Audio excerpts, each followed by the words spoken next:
Oi, eu voltei ainda para falar de sociologia e sobre um assunto que eu gosto bastante. Vem comigo que eu te conto qual é.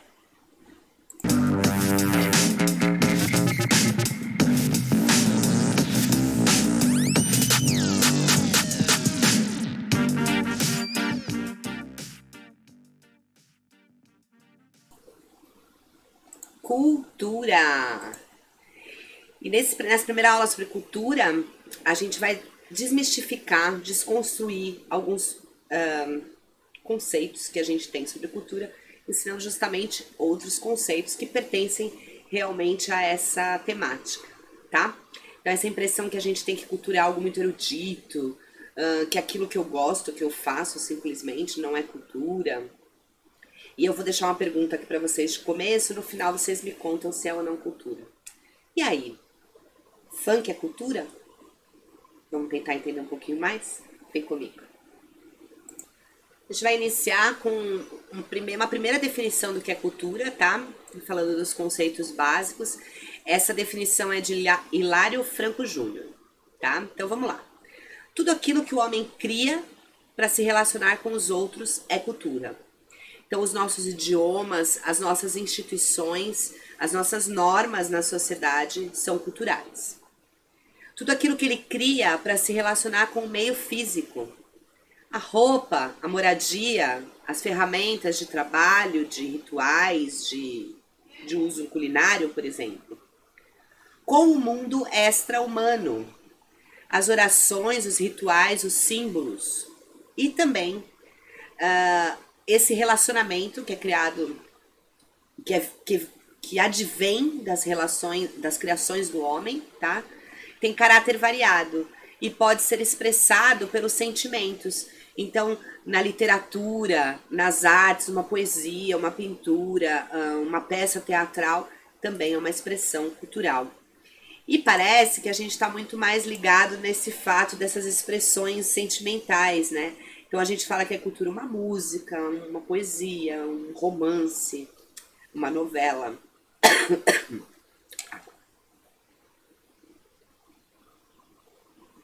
Mas não só, tá? Então, tudo que você faz para se relacionar nesse mundo que você existe é cultura. E aí a cultura tem, nessa primeira definição, ela tem uma semelhança muito grande com a sociologia. Porque a sociologia ela vai estudar justamente as relações humanas em sociedade. E nessa definição, a cultura ela é um horizonte, ela é uma bússola de como a gente vai viver bem nessa sociedade. Então, em determinada sociedade, eu tenho normas que visam o bem viver social. Etiqueta, jeito de se vestir. Quando eu falo de etiqueta, é normas para se seguir sem incomodar o outro, tá? Não é necessariamente quantos garfos tem na mesa, qual copo que eu uso para o quê. Nos rituais, como eu vou me relacionar com tudo que não é humano, não é natural, com o que é sobrenatural. Como eu vou me relacionar com a natureza, né? Com o frio da natureza, me vestindo, me abrigando, tá? Então tudo isso é cultura. Toda a criação humana que modifica a natureza, o que é natural, para que a gente possa viver numa sociedade. Vamos ver outra definição agora.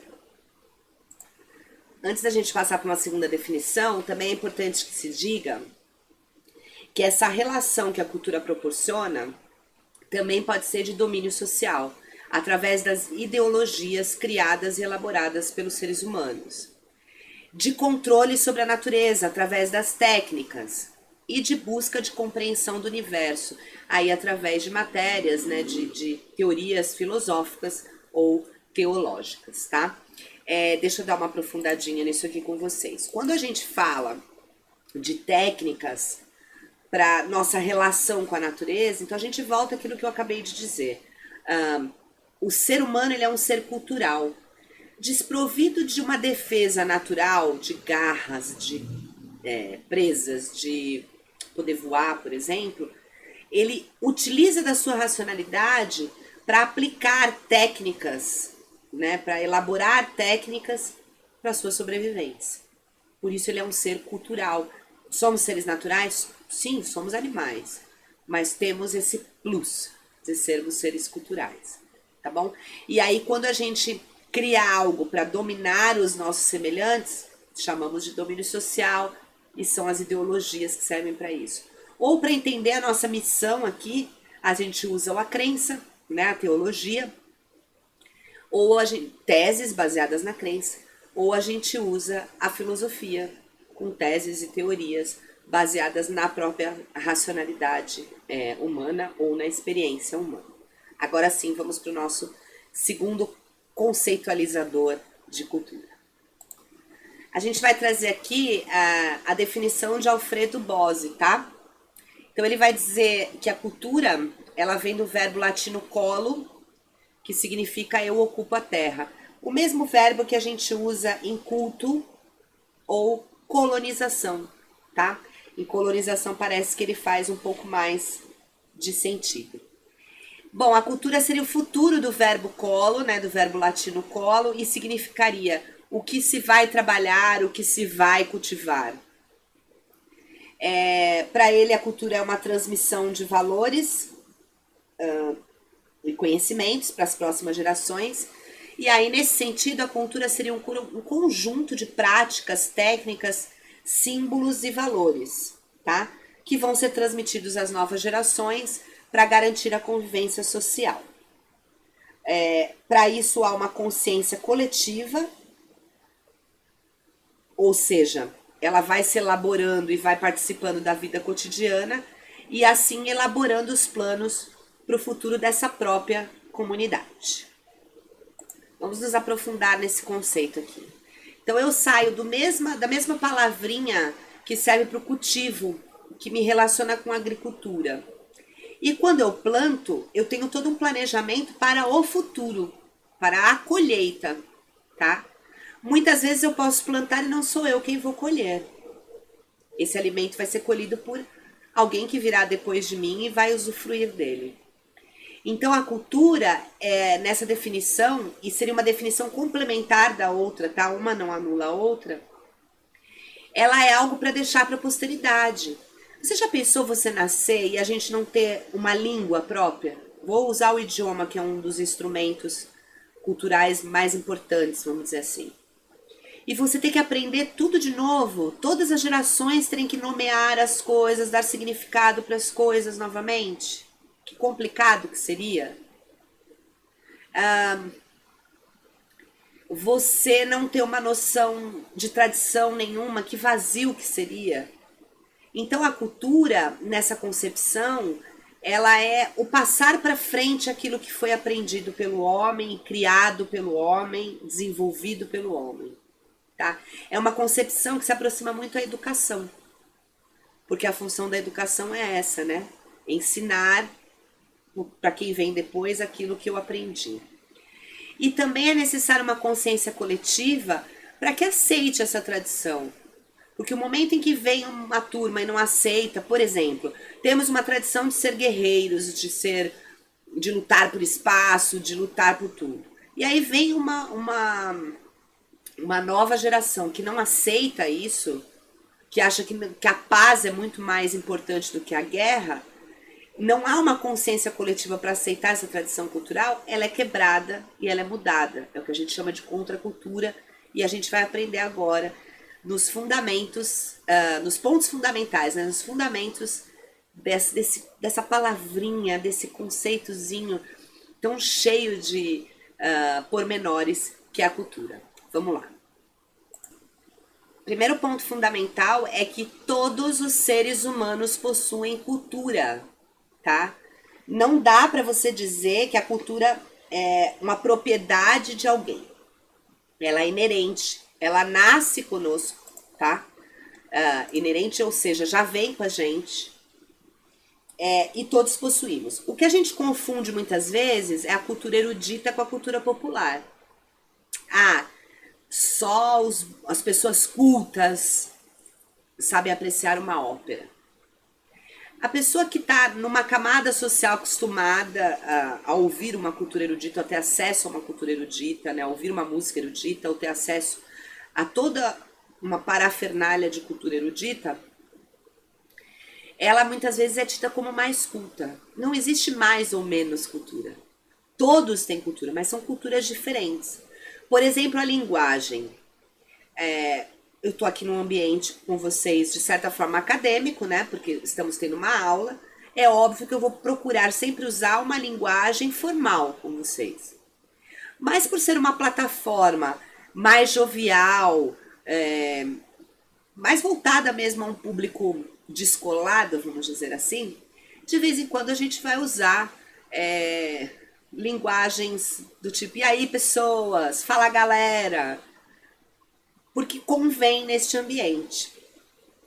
Isso não deixa não deixa nenhuma mácula no conteúdo. É uma forma de se expressar diferente, num espaço diferente, tá? Muitas vezes a gente tem pessoas, teve um caso muito que me marcou muito alguns anos atrás, de um paciente que chegou numa médica e disse que teve pneumonia, com L, tá? De laranja. E a médica tratou ele muito mal, tirou sarro e tal, isso acabou indo parar nas redes sociais. E aí ele foi consultado numa outra médica que passou o remédio para ele e escreveu na receita pneumonia, do jeito que ele falava. Isso me emocionou muito na época, porque ela desceu daquele pedestal, né, de tantos anos de estudo, de tanta preocupação, para se aproximar dele. Não importa o que o senhor tenha, né? O jeito que o senhor escreve que o senhor tem, o que importa é o que o senhor está sentindo, e nós vamos medicá-lo da melhor maneira possível. E se é assim que o senhor entende que o senhor tem, é isso que o senhor tem que tomar para pneumonia, tá? Então, muitas vezes, ver o outro abaixo, né, ver de cima, e achar que ele não tem cultura.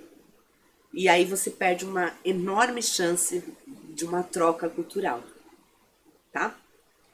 Vamos continuar aqui. Ninguém tem mais cultura do que ninguém, como eu disse, e não existe cultura superior ou inferior. Uma frase que eu gosto, que eu coloquei aqui para vocês, é uma frase da música Sucrilhos, do Criolo, que fala: de Cavalcante, Hélio Oiticica e Frida Kahlo tem o mesmo valor que a benzedeira do bairro. Então ele coloca 3 nomes importantes aí de artistas plásticos latino-americanos, né? E ele fala, são importantes? São super importantes. Revolucionaram nos seus momentos, tiveram a arte não só como expressão do sentimento, mas como expressão de uma vontade de mudança. Só que lá no meu bairro, na minha comunidade, toda a cultura e a tradição que aquela benzedeira tem, quando eu levo meu filho para benzer porque ele tá com um quebranto ou bucho virado, as plantas que ela conhece, as ervas que ela conhece para fazer um chá, tudo isso para mim é cultura e tem muito valor. Eu posso não saber apreciar uma obra da Frida Kahlo, mas eu sei apreciar toda a tradição cultural que essa benzedeira do meu bairro tem para mim. Ela é uma figura muito mais importante para mim, tá bom? Vamos continuar. Agora eu trago para vocês alguns conceitos gerais dentro do conceito de cultura, tá? Como eu falei, pontos fundamentais. E o primeiro aqui é o etnocentrismo.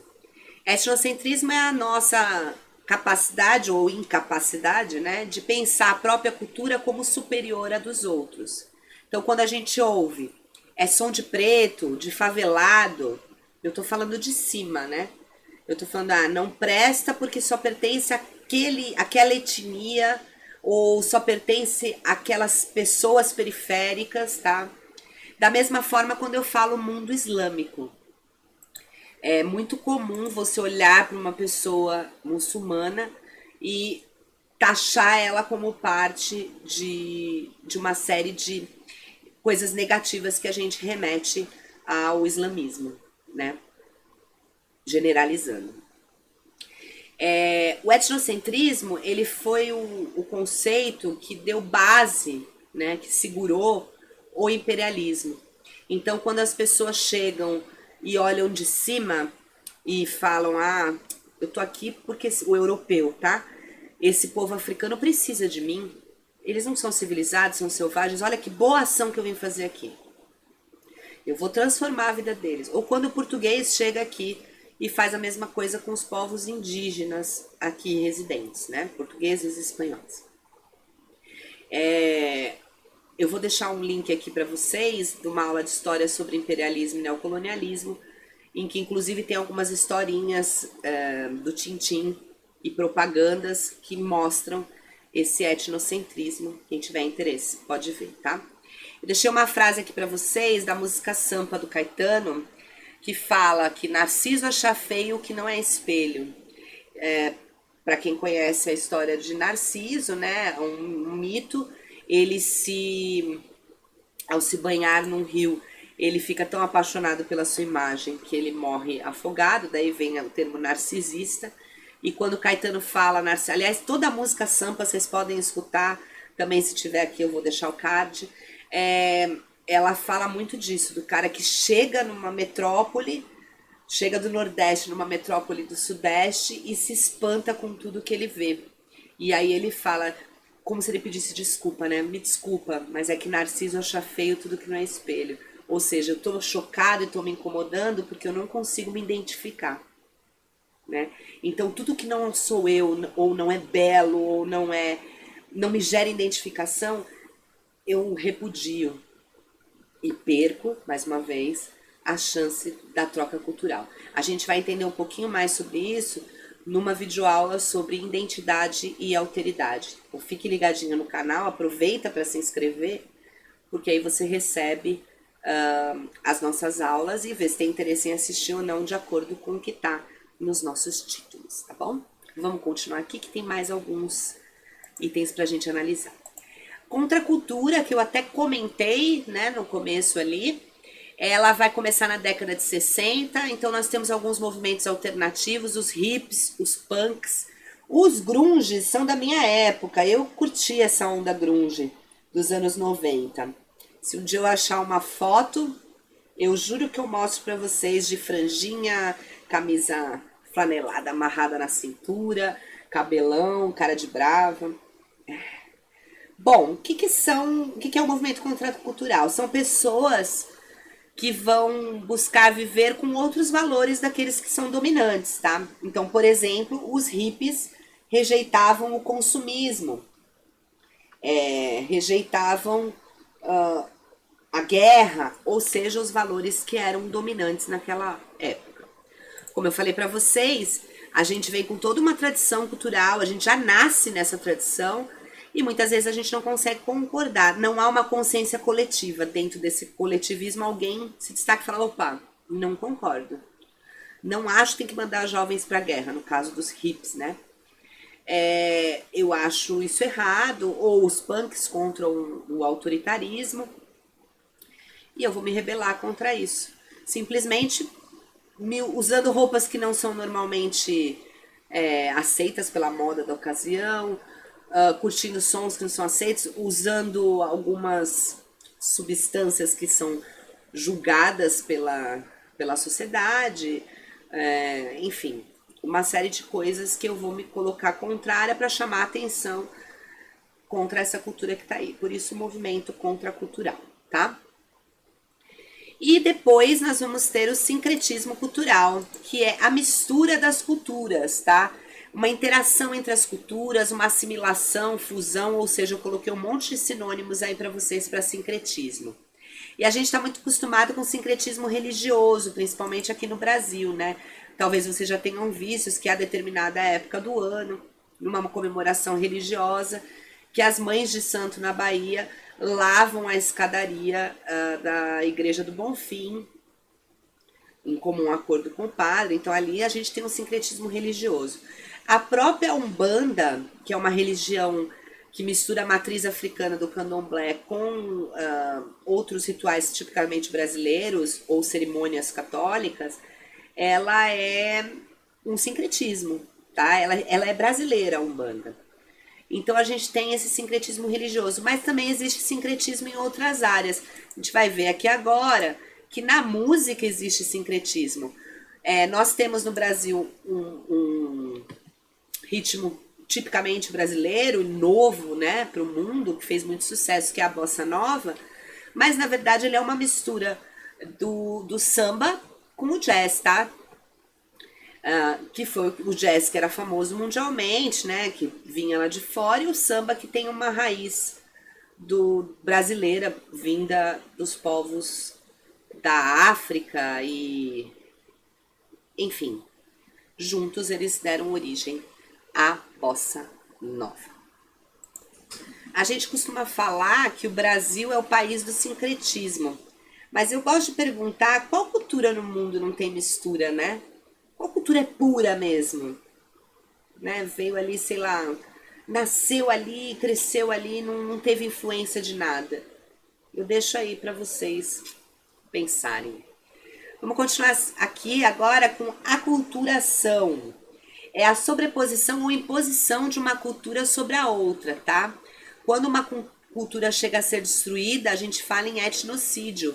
Por exemplo, na colonização portuguesa no Brasil e na espanhola na América espanhola, que a gente chama, né? América Latina, a gente vai ter a cristianização do indígena de forma forçada, imposta, opressora, e que acaba matando esses povos por ocasião de doenças ou por ocasião de escravidão, de uma série de coisas, mas principalmente por forçar uma cultura, por exemplo, a cultura do trabalho, que não era um hábito. Eu acho engraçado que eu aprendi que índio era vagabundo, índio não gostava de trabalhar. Mas é que o mundo do trabalho do índio é muito diferente do mundo do trabalho dos europeus daquela época, né? Eles não entendiam porque que as pessoas cortavam tanta árvore. Eles comem árvore, eles comem ouro. Essa história da gente morder o ouro para saber se é ouro. Indígenas mordiam ouro e falavam, mas isso é de comer? Por que eles dão tanto valor? Porque o valor deles estava nas coisas simples e na sobrevivência. Eu vou plantar, vou aguardar o plantio, vou colher e vou ter o suficiente para comer até a próxima colheita. Por que eu tenho que ficar trabalhando entre esse meio tempo? Qual é a utilidade disso? Para que eu preciso de dinheiro se eu como o que eu planto? Né? Então a cultura era muito diferente e essa aculturação acaba gerando esse etnocídio, esse genocídio de um povo, de uma etnia. Tá? O outro termo é indústria cultural e a gente vai se aprofundar também nela. Na verdade, em todos os temas que a gente está falando aqui, a gente depois vai dar uma aprofundada. Esse aqui é um passeio inicial, tá? Mercantilização da cultura. O que muda quando eu faço cultura só pensando no que eu vou receber para isso e não como uma expressão, né? Então, não tem uma expressão cultural, não tem um sentimento naquela minha obra. Deu certo, eu vou vender. Tem um filme muito legal para vocês verem sobre isso, que se chama Olhos Grandes. Também, se eu achar, eu sempre falo que vou deixar os cards, mas se eu achar o trailer eu deixo, tá? Que fala sobre isso, sobre essa disputa, se ela era uma grande artista ou se só foi elevado porque o marido era um marqueteiro danado e não tinha talento nenhum. Eu vou dar um outro exemplo para vocês de uma coisa que eu gosto muito, que é sushi, comida japonesa. Ela tem toda uma tradição, né? A gente até brinca que se o japonês ia pro Brasil, e já aconteceu, eu conhecer pessoas que moram lá e vêm pra cá e falam que não tem nada a ver a comida daqui com a comida de lá. Eu lembro que quando eu comia comida, gostava de comida japonesa e era mais jovem, eu tinha que ir até a Liberdade em São Paulo para comer. Ou a gente comia num restaurante em Santos, lá na beira do cais, que era típico para japoneses que desciam dos navios né, e comer. A gente chamava ele de sujinho, porque era um lugar muito simples. Mais tradicional, de você chegar, tirar o sapato, sentar ali. E era feita aquela barca, você não tinha muita opção de escolha, era o tamanho da barca. Com vários tipos de cortes e tudo mais. A mesma coisa na Liberdade em São Paulo. Porque havia uma tradição, ninguém chegava lá e falava, eu quero rapidinho, tô com pressa, me faz 2 temakis, né, e um hot cook. Não, era tudo feito com muita calma, né? Então eles serviam primeiro a sopa, que eu esqueci o nome, não é Sunomono, é o outro. Eu esqueci. Me perdoe, comunidade japonesa. Então eles serviam aquela sopinha de tofu, você aguardava, depois vinha um paninho pra você molhar a mão, depois vinha o sushi. Era tudo muito feito seguindo as tradições. Hoje é comércio. Hoje tem trocentas casas. E se você chegar e falar assim, dá pra vir a tradição. Nem tem mais Ai, gente, eu esqueci o nome da sopa. Mas nem serve mais. Se você for pedir em alguns lugares, eles mesmos falam, não vale a pena, porque as pessoas não pedem, e o tofu acaba estragando. Aí a gente tem que fazer com aquele tofu, com aquele artificial, e aí fica ruim e tal. Então perdeu toda aquela tradição e aquele encanto. Continuo comendo, mas eu sinto falta da tradição e do encanto. Não é mais um ritual, é apenas uma mercadoria, tá? E agora a gente vai para relativismo cultural. Então, se o etnocentrismo ele julga a cultura dos outros pela minha, o relativismo vai defender que o bem e o mal, o certo e o errado é pertencente a cada cultura. Não cabe a mim definir, tá? Nem sempre ele garante os direitos humanos e o bom senso, e ele é considerado controverso por causa disso. Então eu botei 2 casos aqui, por exemplo, o do apedrejamento de mulheres muçulmanas e da castração de mulheres africanas. Não sei se todos têm conhecimento que estão assistindo, mas a gente tem a mutilação de órgãos sexuais femininos na África. Isso é um tema muito forte, mais de 200 mil mulheres sofrem com isso. E só veio a nosso conhecimento mais popular, assim, muita gente já sabia, mas veio ao conhecimento por causa de uma modelo chamada Naomi Campbell.